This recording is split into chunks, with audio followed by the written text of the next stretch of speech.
সেদিন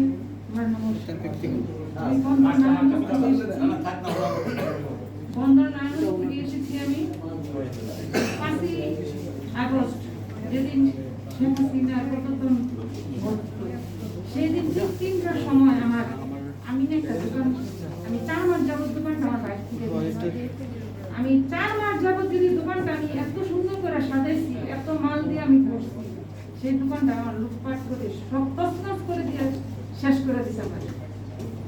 আমার ৩টা ছেলে মেয়ে লেখাপড়া করে, লেখাপড়ার খরচ কি যারা লেখাপড়া করে তারা একমাত্র জানে। আমার ছেলে এবছর ভার্সিটিতে ভর্তি হবে, মেয়ে এবার মহিলা কলেজে ভর্তি করাইছি আয় ফার্স্টে, ছোট মেয়েটা 6-এ পড়ে। আমার পড়ালেখার খরচ, ঘর ভাড়া, দোকান ভাড়া, আমি এখন ঋণে জর্জরিত হয়ে গেছি।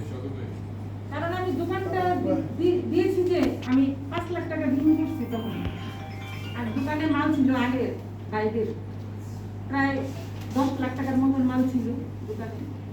4টা ফ্যানই ছিল দোকানে, দোকানের তার জিনিস শুদ্ধ খুলে নিয়ে গেছে। চিন্তা করেন তারা কি মানুষ না কি, আমার যে কি ক্ষতি করছে একমাত্র আমি জানি, একমাত্র উপরের ভগবান সৃষ্টিকর্তা সে জানে, আর কেউ জানে আমার যে কি ক্ষতিটা করছে। হ্যাঁ, নাম আছে ওই আমিন এলাকার ছেলেরা করছে, তার কি শাহজাহান নামে এক লোক, ওনার নেতৃত্বে এই কাজগুলো করছে। হ্যাঁ, বিএনপি, ঠিক আছে, উনি বিএনপি। এবং আমার দোকান লুটপাট করে তারপর আমার বাড়িতে চলে যায়। তারা বাড়িতে গিয়ে লুটপাট করে, ভাঙচুর করে, আমার ঘরের জিনিসপত্র ভাঙচুর করে। আমি ভাড়াটিয়া বাড়িতে থাকি, আমার বাড়িওয়ালার বলতেছে আমার সব কিছু ঠিক করে। দোকান যে আমার ভাঙচুর করছে 17,000 টাকা আমি জরিমানা দিচ্ছি দোকানের শাটার করতে। আমি তো একেবারে নিঃস্ব হয়ে গেছি, বলার বাইরে। আমি এটা সুষ্ঠু বিচার চাই সবার কাছে।